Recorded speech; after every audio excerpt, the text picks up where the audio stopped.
Hello and welcome to the Mental Health and Gaming Podcast. Once again, I am Bradley.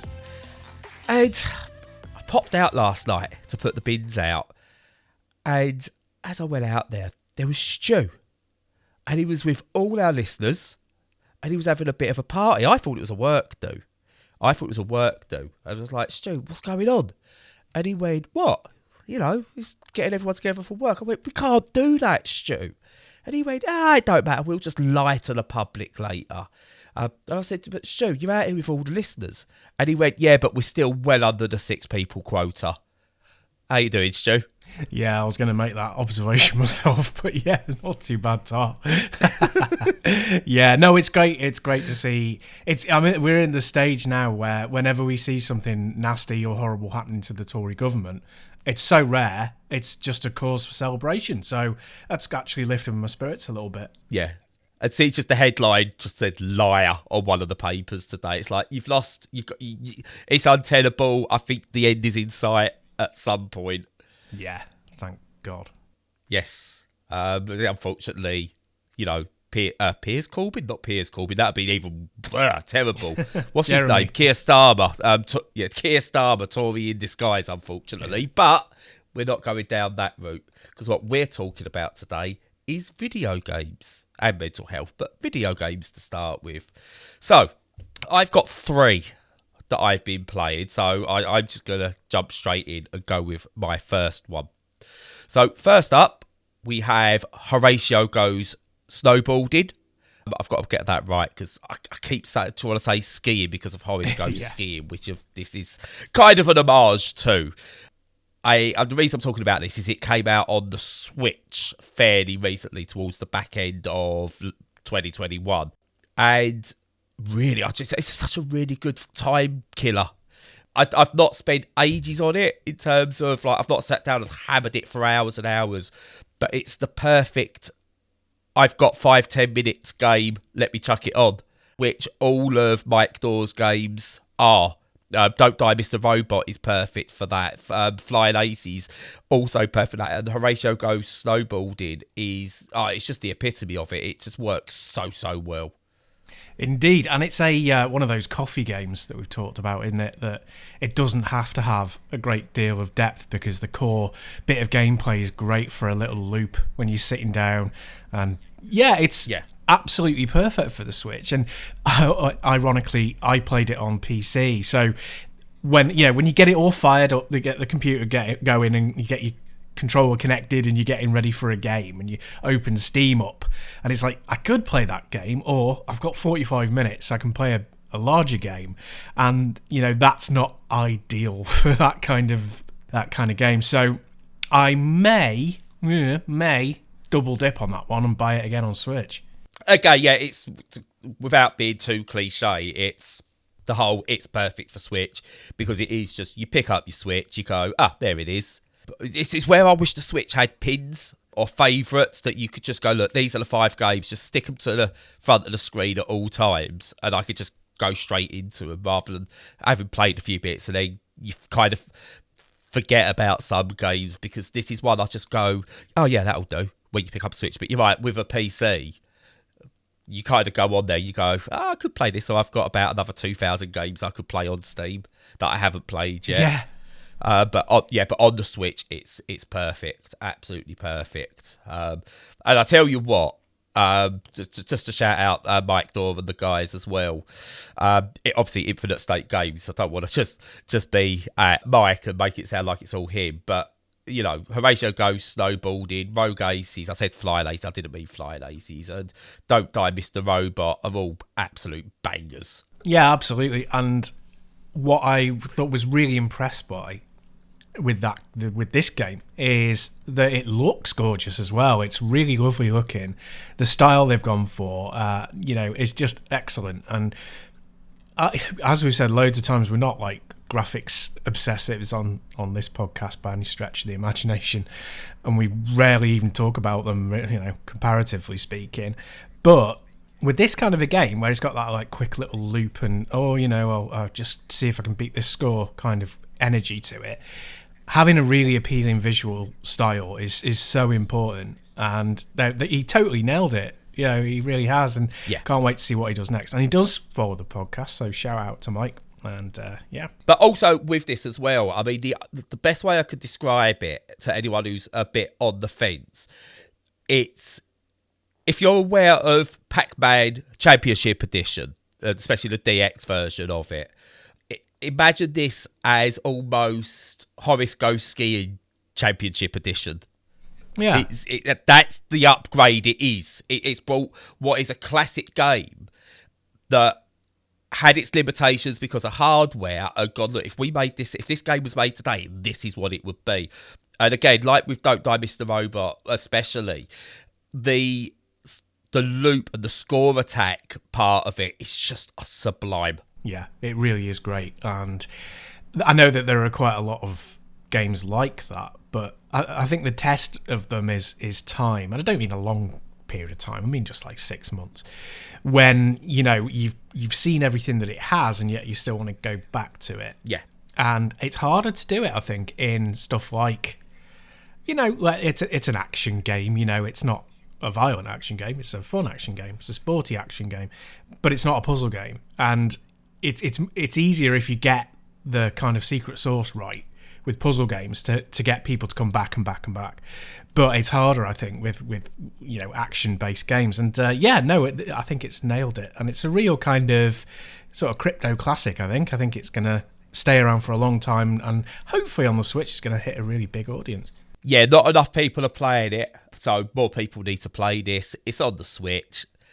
Buy it, play it. Don't even wait for a sale. Just get it. It's and again, we're not shilling for Mike. He's not asked for any of this at all.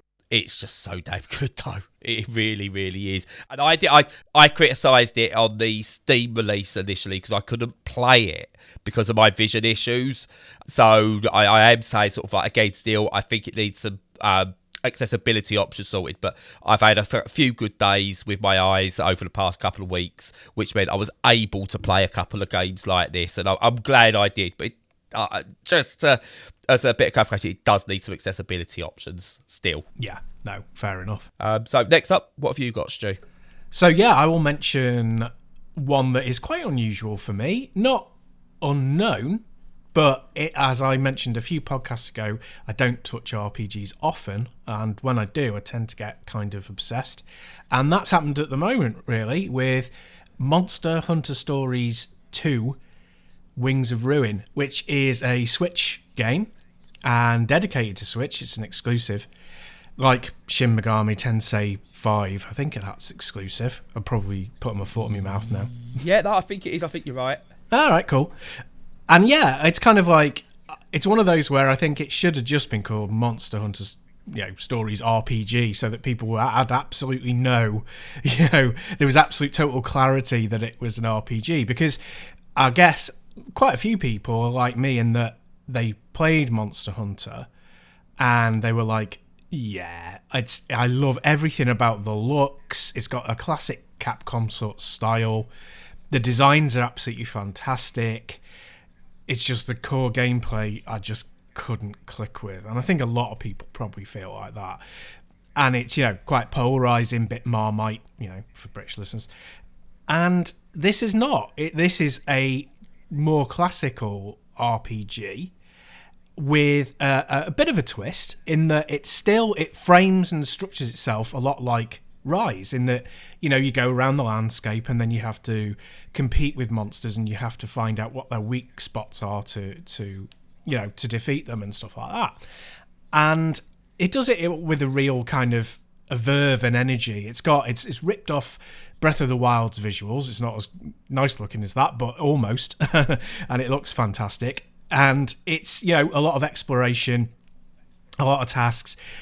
It does that thing that RPGs so rarely do, and that really needs to be sort of celebrated when it works. And that's that it has a very, very small layer of story to get you into it, but it has really, really good combat and accessories, magic. It doesn't have magic in the game, but the magic type system that it has. So it's just like you're in this Monster Hunter world. Some of the monsters have started going bananas. Find out why.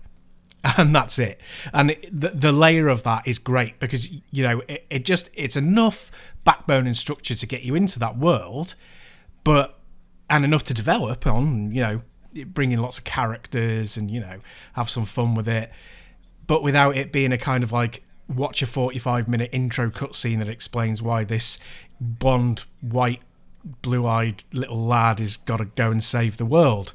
So it breaks away from cliche like that, and that it doesn't use magic. It uses like abilities and things like you can add genomes to your dinosaur, monsters, dinosaurs, whatever they are, so that they change their abilities, and you can breed them and you can improve them, and they grow up, you know, they age and they mature, and all of that has that kind of, it feels a little bit like, you know, the chocobos in Final Fantasy VII in that way a little bit. So it's got some tropes from RPGs of the past, but not many. It's not completely new, it's fairly standard, but it looks lovely, and it's got a great combat system. It's got a thin layer of plot, but one that's quite robust. And yeah, it really, really clicked with me. Yeah, I'm not going to say much, and I'm not going to lie, I kind of made sure I phased out a little bit on that, because it's one I want to play, and I want to go in completely fresh. So I think sort of like, it's an RPG, that bit I was aware of, but I like the Monster Hunter games. I don't give them enough attention over other stuff, but it's the Monster Hunter Stories games are ones I want to go into completely fresh. But it looks right up my street. And just hearing the tone of what you've been saying with it, it sounds like it hits all the right marks. Yeah, no, it won't be for everybody. I think that, like, for example, if you're really into Monster Hunter, it might be difficult to divorce yourself from how that plays and then play it as an RPG. Yeah. But yeah, no, it's like when I was talking, I very deliberately mentioned that I was going to be talking about this in a subtle way when we were talking about the Sega games, about Panzer Dragoon. And it's similar to that in that it's taken one style of game and used that world for the people who weren't into it in a different style of game, and they can be into that. And I think, you know, there'll be a crossover where some people like both, but I suspect that most people will only like one or the other. But hopefully for you, it will, you know, have that crossover appeal. Yeah, no, I mean, when I look back at other games that have done that whole, let's try something different with the IP. So you look at what Yakuza have done, especially with like Yakuza 7, which is like goes turn-based. So, you know, I love that. The Persona games, I was going to say just Persona 5, but a few of them have done it. Persona 4, where it had a 2D fighting game as part of it in that same world. You've got a Musu style game for, you know, Persona 5 Strikers. They've had a dancing game. So again, I love the idea of taking an IP like that and just going a bit off the wall with it, or doing something, no, maybe not off the wall in the case of Monster Hunter. You know, I don't want to see like Monster Hunter karting or anything like that, but just doing something that's not in your, like, just like, here's what the game was and we're sticking religiously to that. Because, you look at the likes of Assassin's Creed, you know, I won't buy one ever again anyway, but the only time that broke away and was any good after the first couple, for me, was when they went to the 2D versions, because it was different. Otherwise, you just get stuck into that loop of, here's the same game again.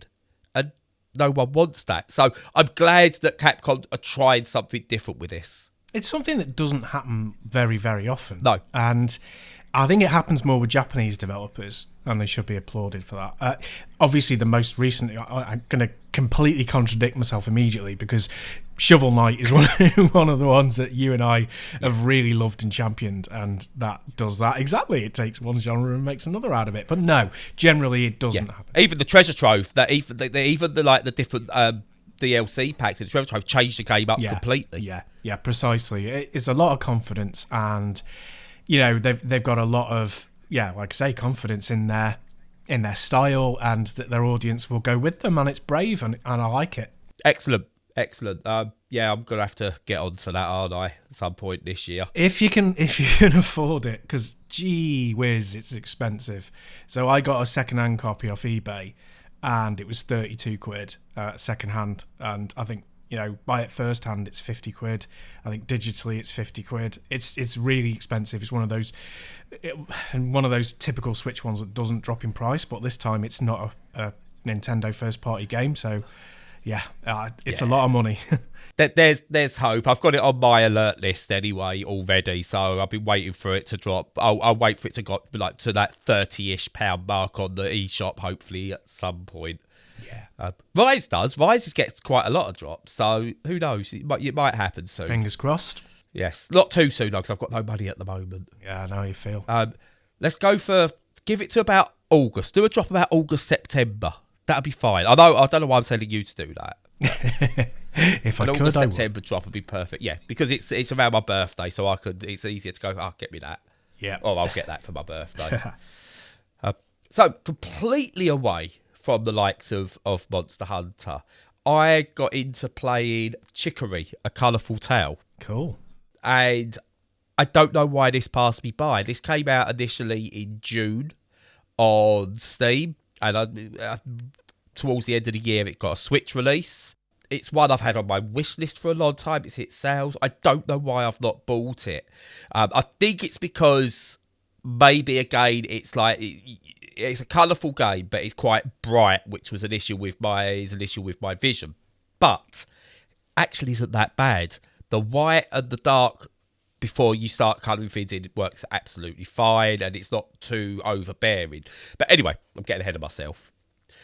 What you've got here with Chicory, A Colourful Tale, is an adventure game. I suppose it's almost like that. It's that almost Zelda aspect to it. That the way it's looking down on it, so it's top down, but it's not top down. It's that kind of like angled, but not isometric thing. I'm sure that's got a name, but I have no idea what that name would be. Zelda-like. There you go.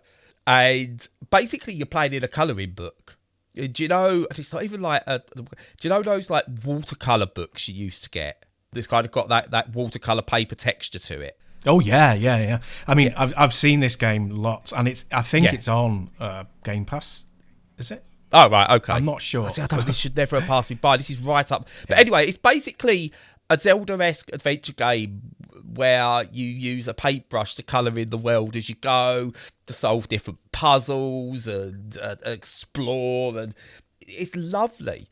And then you get to do your own drawings, which is hilarious. Like I think there's one where it asks you to like recreate some like classic pictures. You have to draw them yourself, and they get hung up in a gallery and stuff. And it's really good. But it's just like the satisfaction of colouring in the page. It scratches so many itches. The character designs are lovely. It's got an absolutely wonderful message to it. It's about making friends and things like that. And it's just so warm. It's like why this should clearly be one of the games of the year. And for me, it's like if I'd have played this properly last year, it would have been right up there. We might even have been pushing Tetris further down my game of the year list. It's that good. And I didn't realise who it was by. And it was only when I then looked up a bit of research on this that I realised it was from the team behind Celeste. And Wonderswan as well. And it's like, that makes sense. That makes a lot of sense. Right. It's beautiful. The music's wonderful. I can't say enough about it. It's got co-op. I've not played it in co-op yet. But it's just absolutely close to perfection in the way it plays. And I'm probably preaching to the choir with a lot of people, but if you've not played this, don't be like me. Don't miss out. Get on it straight away. If it's on Game Pass, get it on there. If you've not got an Xbox or Game Pass, just get it on Steam. Get it on the Switch. Get it on whatever platform you can, because it deserves to be played by everyone. Yeah, no, I just checked. It's definitely not on there now, which I don't know why I thought it was on there, but maybe it was in the past. Anyway, yeah, no, I definitely wanted to play it last year and see whether it was going to hit my top 10. I just totally ran out of time. And, I did at one point even look on howlongtobeat.com, which I use all the time for seeing how long games are, because it's a really big factor in my decision making. It won't be for everybody, and it's much less of a problem on Switch. But if I'm going to be buying it on Steam, I very often look how long it was, and it was I was really surprised to see it was like a full-length game, like 8 to 10 hours sort of thing.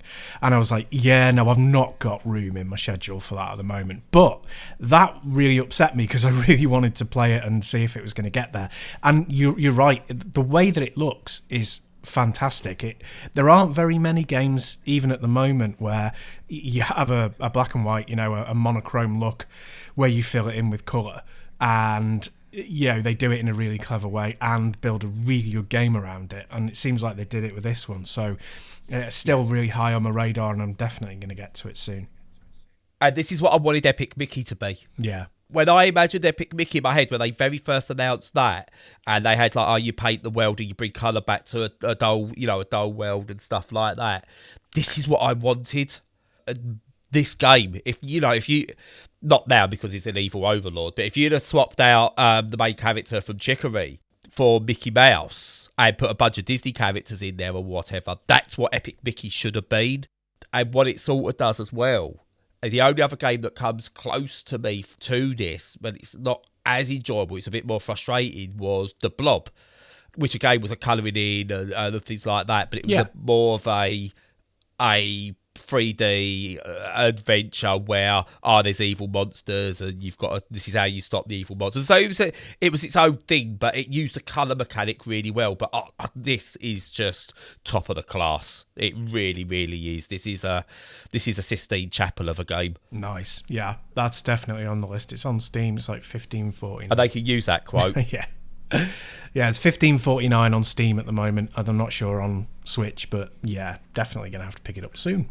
Oh, it's definitely worth it. It's definitely worth it at that price. Because again, I suppose you mentioned, it's a full, it's a good number of hours in there. I thought this was going to be something fairly short. Some people go, like 10 hours or whatever. That is short. It's not for me. I was expecting this was going to be like just a quick 3-4 hour game maybe. So I would say I'm not even all the way through it yet. I've been taking my sweet time with it since I started playing it at the start of this year. And I don't want it to end so far. I'm making it take its time because I know it's 10 hours. Yeah. Or thereabouts. So I'm forcing myself to take my time with it because I just want to appreciate it for what it is. Yeah, I very often do that. I just take things slow and just really savour it when I know that the end is nigh, because some game worlds you just don't want to leave. You definitely don't want to leave them prematurely. So yeah. Yeah, but the DLC, just give me a colouring book. The painting mechanics in this are so good. Just give me a colouring book DLC. I'd happily take that. That's a great idea. Yeah. And then I could sell my colouring book colourings in as NFTs. No? Oh, no, don't bring that up. No. Indie games are the saviours.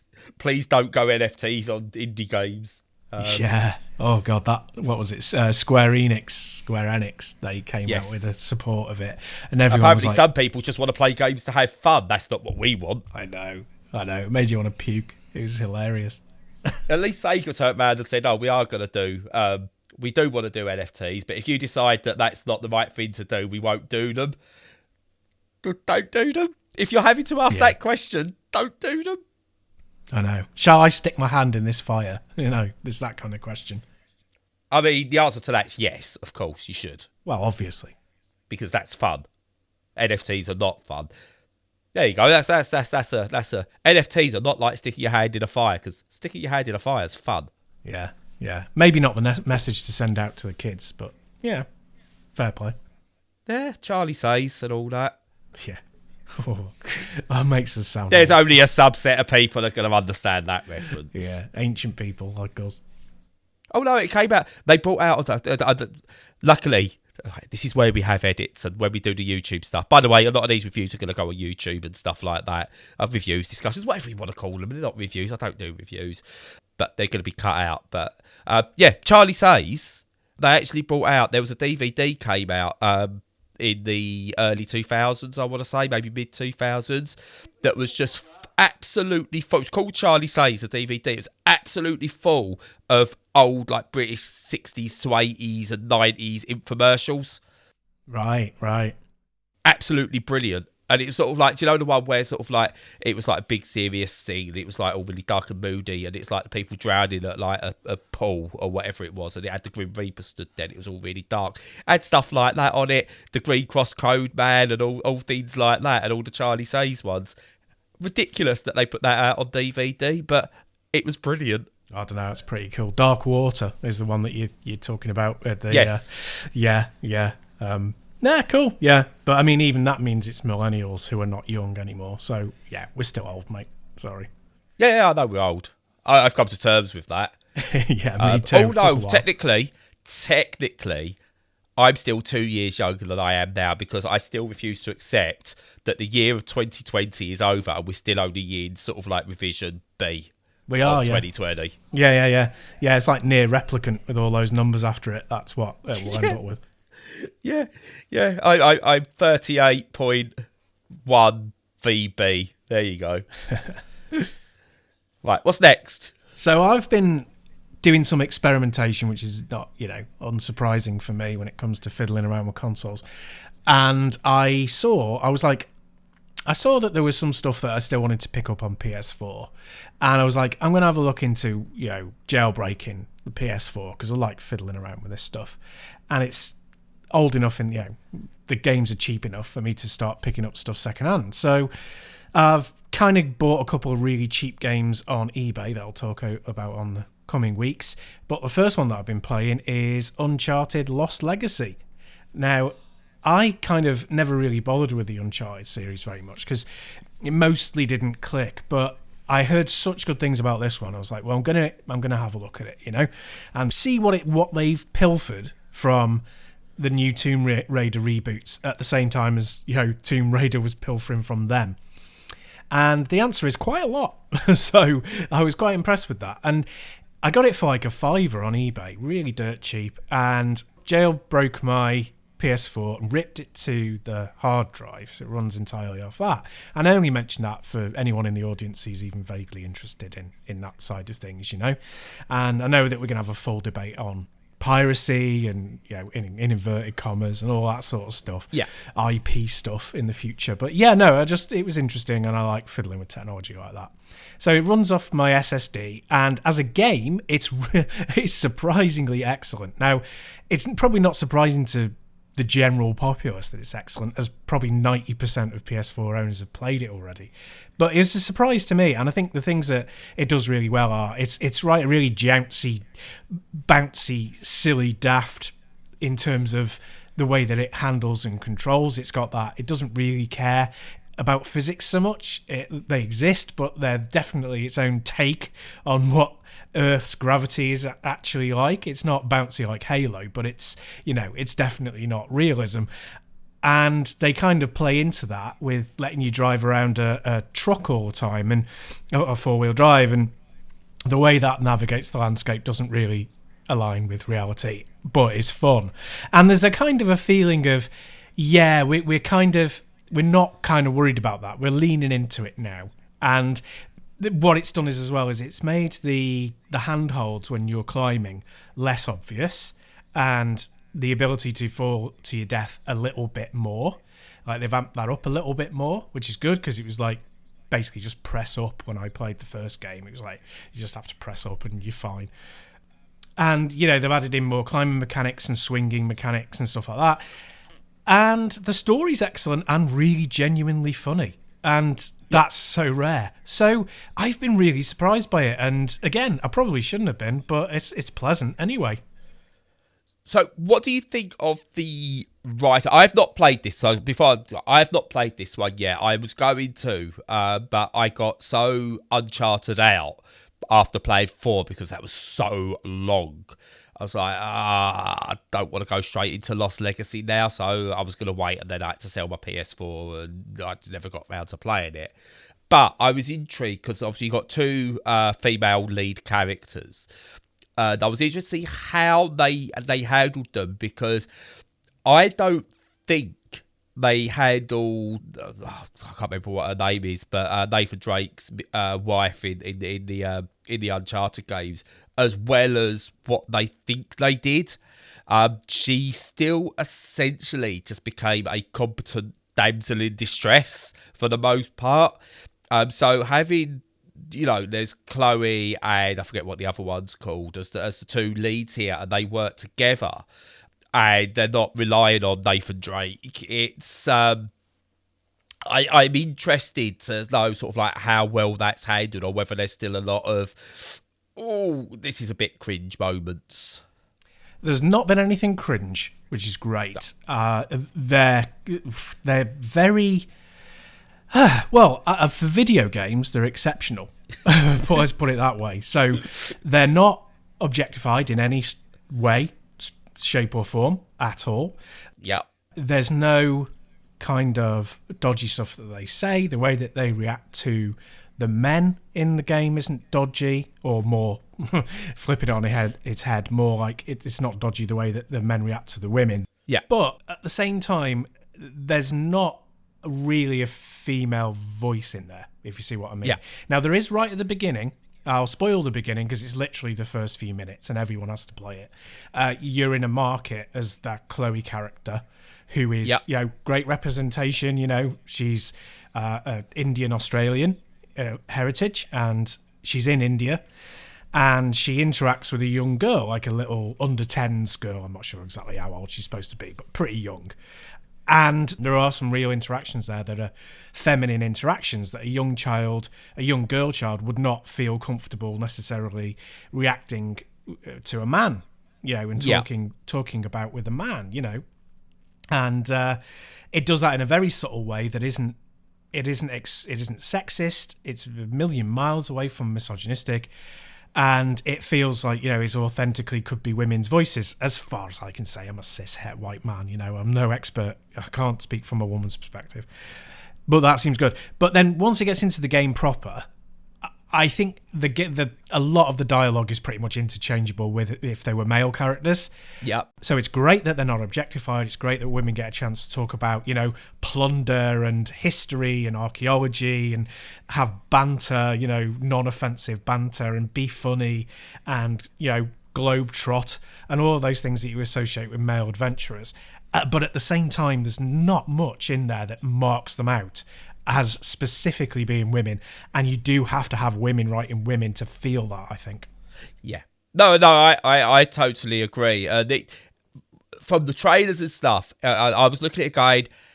It looks like they're doing it right, but there was always little moments I saw and gameplay snippets I saw. I just went, but not quite. And I think you put it right when you said for video game characters, they've done a good job. If these were real people in a real situation, or even in a film or something like that, you'd be looking at it, you'd probably question it a bit more in terms of how they were written.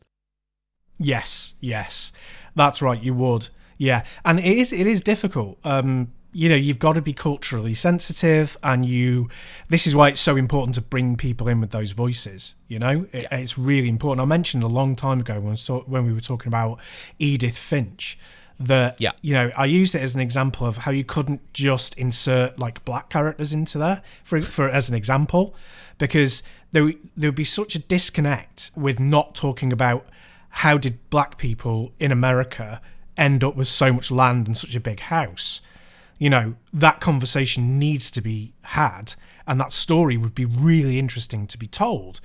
But it wouldn't be the Edith Finch story, because that's entirely about white people who you accept automatically are in that situation because they're white people and they've got that much money.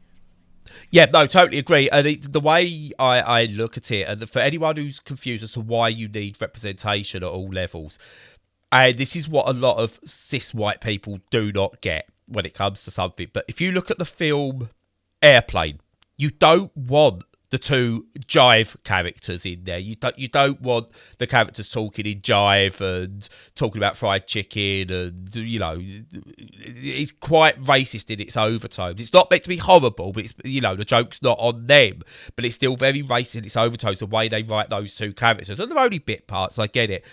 But at the same time, this is where people get confused. You go, well, you don't want me to do that, so let's just make it so they talk like everyone else. No, you don't want to turn black people white. That's not what you need to do. They need to be black still. And the only people who can write black characters properly are black creatives, because they are those people. It's the same reason why you need disabled people to write about disabled characters, and LGBTQIA plus people to write about those characters, because they are those people. And, yes, a story is made up and can be made up, but you can't make up people in terms of what they are. So, again, that's why you need black people writing for black people, or at least consulted in that way, because you get it right. And it's the same with women. You want women to give you, go, actually, look, you've written this bit. At the very least, go, this does not work. A woman would not do this, or most women would not do this. What's your reasoning for this character acting like this? Because there could be a reason. But you've got to understand that it's got to be written properly. You can't do that with a mostly male writing team or development team.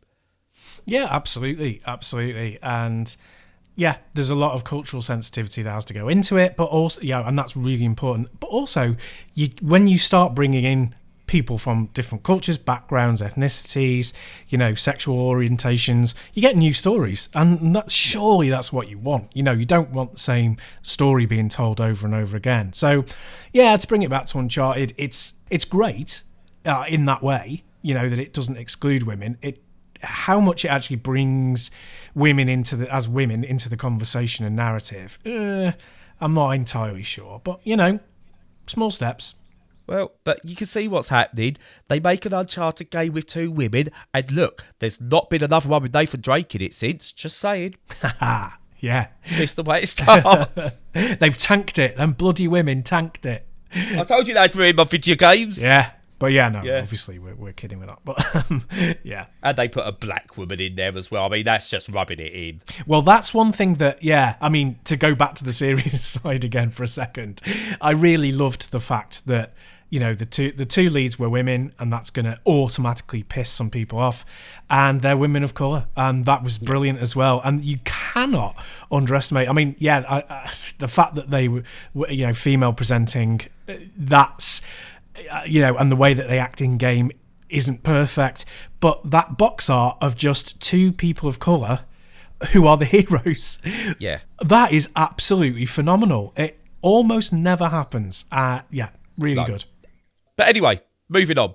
I've also been playing, I've got what the game's called now. Let me bring up my notes. And there's a reason why I've almost forgot what it is. I've been playing a game called Mechajammer, which is a sci-fi tactical RPG turn-based squad thingy. Yeah. I thought, because I've played a couple of them of late, and I've been, do you know what, these are okay. So got a chance to review this. I was like, okay, let's give this a go. Turn-based RPG. I can play it slowly. It's quite dark, which is good for me, because it means it's not a strain on my eyes and stuff like that. And I don't know, is all I can really say. It's not bad. It's just not bad. It's about all. It's unremarkable in so many ways. But it ticks all the boxes. It's open world, and a really good open world with some cyberpunk elements to it. I think the squad recruiting works quite well. It's not overwhelming. It's got choices and consequences in it, but I think all the little bits it's got, so you do make decisions, it does have an effect, but all the bits it's got has been done better by other games. So the choices things, like the interaction for the story. I've recently played Disco Elysium. I know you can't all be Disco Elysium, but coming off the back of Disco Elysium, this felt like my first story mode compared to that. The combat turn-based, it's just fine, but other games have done it just so much better. And I just honestly, I don't know what's wrong with it. I tried to put my finger on it, and I can't. It just didn't sit with me. It's competent as well. Yeah. It's not bug-ridden. I wish I could find something where I could turn around and say it's bad because of this. It's not. It's just not good either. don't know what to say. I don't know. Yeah, no, I know it's because you don't like being negative or critical about stuff, but But there's nothing to be negative about. I think it's Yeah. just that I've played other games in each genre that this could do that are better. Yeah. I think if I'd have played this first off, I'd have loved it. But it's not a bad game. There's nothing negative to say. It's just not as good as everything else that I've played in and around. Yeah, it's funny, isn't it, John?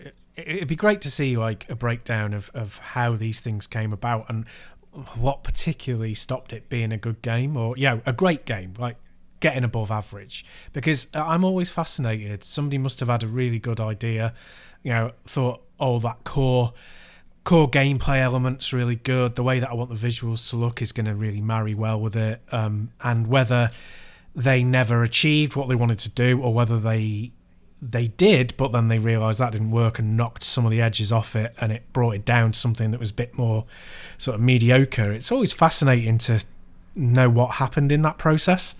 Yeah, and as I say, I don't know what it is. I mean, one thing it has got actually, and I want to make sure this gets like recognised. It's got a hell of a soundtrack. That does stand out. The soundtrack is amazing in this.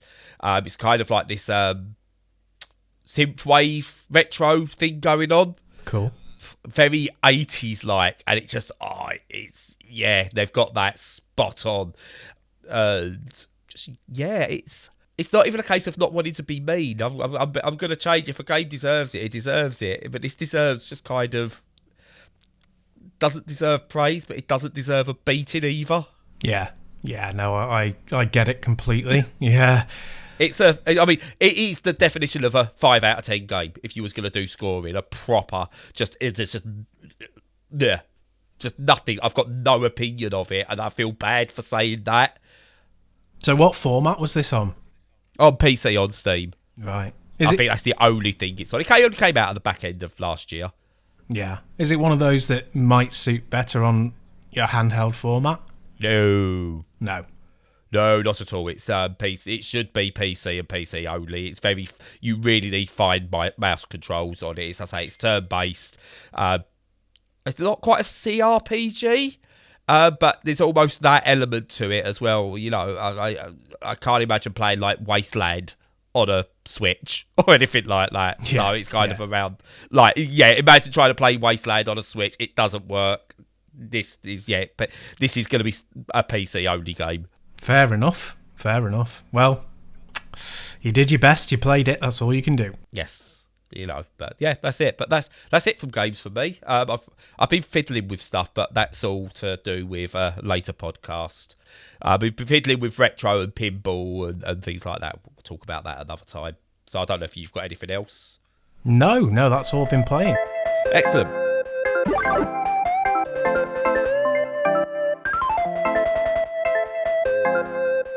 So, moving on, chat a little bit about the holidays, I suppose, really.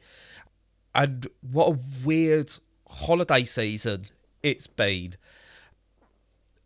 It didn't feel like Christmas, a New Year in one way. Probably less so for me than probably a lot of people last year. It's kind of like just got on with it and then it ended. I know some people struggle with their mental health over the holiday period.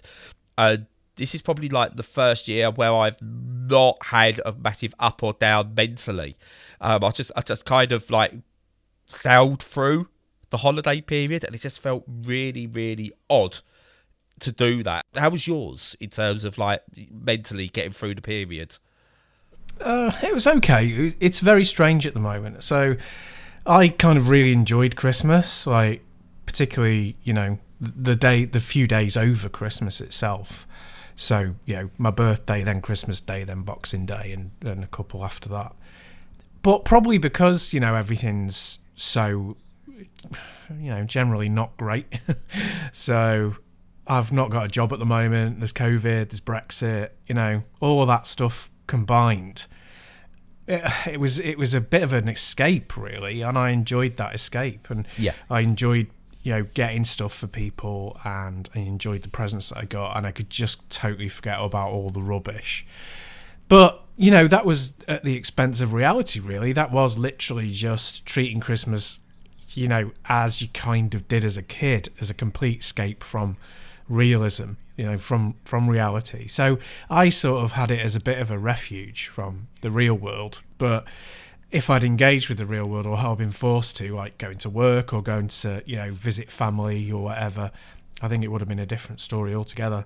Yeah, I mean, what was really good actually over on a couple of the days, me and the family, we dug out some retro games. We played sort of like some GameCube stuff, some N64 stuff. We played some like Dr. Mario, and had sort of like little family competitions and stuff like that. And that was so good. I think the fact that you couldn't really go anywhere and do anything meant that we could do that, and we sat around in pajamas all day and we don't even do a roast dinner. We used to go to a Chinese, but that's out at the moment, so we just put buffet bits out throughout the day on the table and just helped ourselves, and that was really nice. But as I said, it was just really weird. It kind of like, oh, Christmas is in the next couple of days. Okay, that was all really fun. Oh, New Year's in a couple of days. Do what we're going to do for that. And then just back to it. It was almost like I wasn't there, but I was more than probably other years. Whereas other years I've just gone, it's the holiday period. And I would just turn off. I would just switch off mentally completely because I hate it. I hate, the pressure that comes with it. Everything about it. But it's, just kind of really much kind of like sailed through it this year. And then I had some time like guilt because I didn't have any sort of like positive or negative thoughts about it. I kind of like started feeling really guilty, and it's like I really, the holidays do mess with your head in one way or another.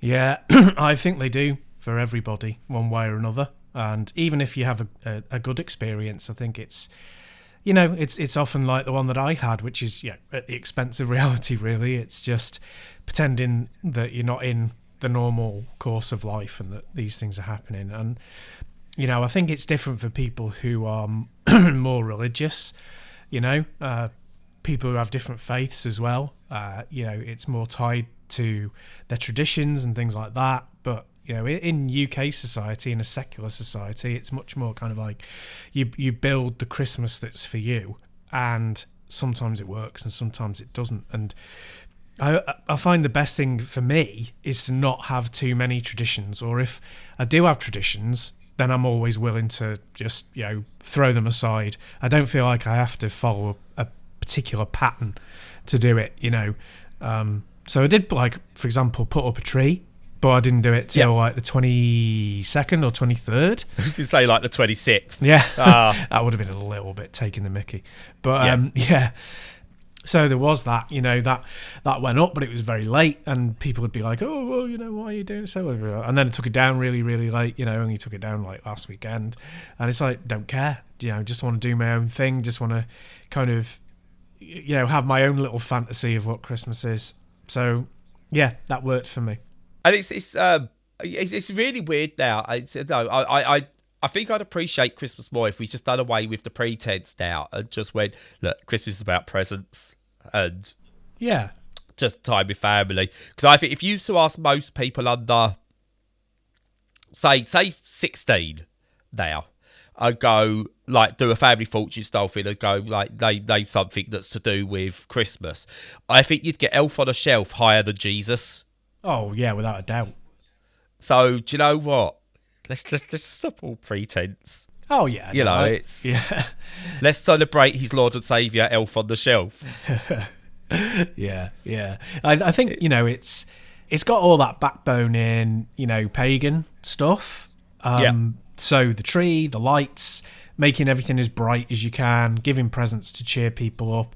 It's all, Northern European, getting over the fact that we're living in almost complete blackness for a couple of months, and that core of it, I think, is the stuff that it's easiest to unify with people, with Diwali and all of that at the same time. And Festival of Lights, just having everything that's kind of, everything's really dark, everything's really cold, so we're going to just flip it on its head, have everything really manufactured to be really bright and to be full of gifts, even though the soil isn't giving us any gifts at this time of year.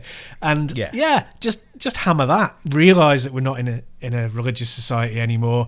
That we're not in a Christian society as a country. And just say, do what you want. It's a secular holiday. Have fun. Yeah. Diwali's really cool, though. We should do more about Diwali. It is cool. That should be... let's celebrate the hell out of that, because that's just like... I still look at that from the outside and go, I wish I was part of that, because that looks fun. It does. Look at all the colours. Yeah, it's lovely. It's not bleak. There's nothing bleak about it. It's like, look at all the colours. Yeah. I really like that. I really like, we're in Northern Europe, but particularly in the UK, we're pretty austere, and we don't really tend to have parades very often, and we don't have a lot of fake lights and all that kind of glitz, but we do it at Christmas, and all that stuff is up. And then in my town there is a Diwali celebration as well, and so you've got all the Christmas lights, and then you've got a huge influx of people bringing another bunch of lights, and it's just this is the way it should be, definitely. Nice. We've got the lights, the illuminations at Blackpool, and I'm sure they're off on Christmas, which is weird. Oh, that is odd. The Christmas lights. I don't know. It's Blackpool's a weird one, but we when we were still up north, we used to go and look at those. That was always nice as well. It is, yeah. So it was kind of weird. I think I like Christmas. That's a big change for you, because it's only recent, isn't it? I don't know. I just feel like when I look at certain stuff, I used to like going to see the lights at Blackpool and stuff like that. Because it's probably maybe because it's just shiny things. Shiny things are always good. And I like turkey. Yeah. And stuff like that. Don't get me wrong. And I like getting presents. I don't know.